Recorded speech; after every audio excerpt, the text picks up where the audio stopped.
Welcome to Chris Budget Gears and Reviews, and today we're going to be taking a look at something that I truly believe every AR15 or AR10 should have in it.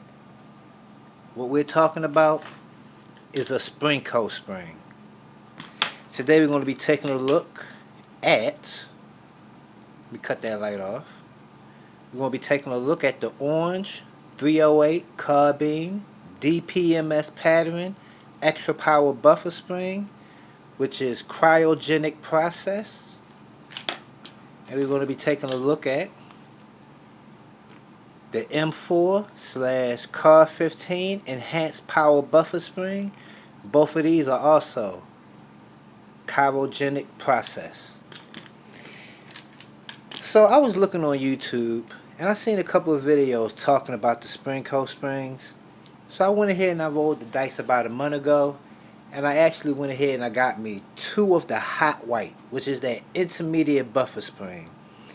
I put one in my 20-inch 5.56 upper, and I put another one to go with my 16-inch dissipator. The intermediate hot white springs, they did good. I was actually very impressed with it. So impressed that I actually went and upgraded. So this orange one obviously is for the 308. So this is going to be going into the Palmetto State Armory AR10 Blim Upper 18-inch 1-in-10 twist. This one is going to be going into that rifle. This one is going to be going into the 20-inch. I'm going to run this with a H1 buffer. Since this is going into the 20-inch rifle length gas system, we're going to run this with a H1 buffer.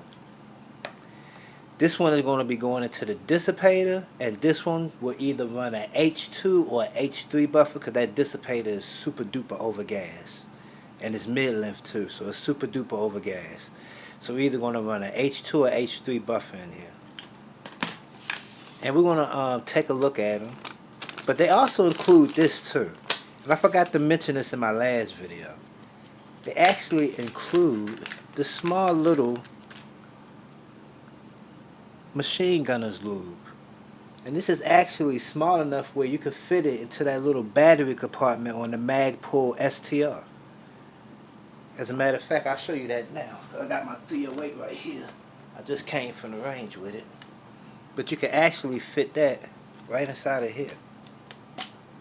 You can just drop that off right inside of there. Have your little duck off spot with some oil. Close it back up. Trying to do this with one hand, but you pretty much get the point. Close it back up. Just keep that ducked off in there.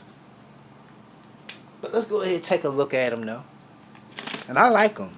Like every AR-15 I have is going to have a Springco spring in it. This is the enhanced buffer. This is the, I'm sorry about that, the extra power buffer spring for the 308, the orange. Good sturdy. This one is the blue. And I also paid an extra $3 to get each one cryogenic processed. When I seen that, I said, I'll go ahead and get that. Tell you honest God truth, I don't even know what a cryogenic process buffer would be, but just $3 for each one, why not? They go to blue. And these are really for like your overgas rifles. Even if you don't have an overgas rifle, they actually have a white spring, which is kind of similar to this, a standard buffer spring. Then they got the hot white spring, which is kind of a little lower than this one. I actually like them though. I said in the previous video, every AR-15 I have is going to have a Springco spring in it, and I wasn't lying. Every single one is going to have a Springco spring.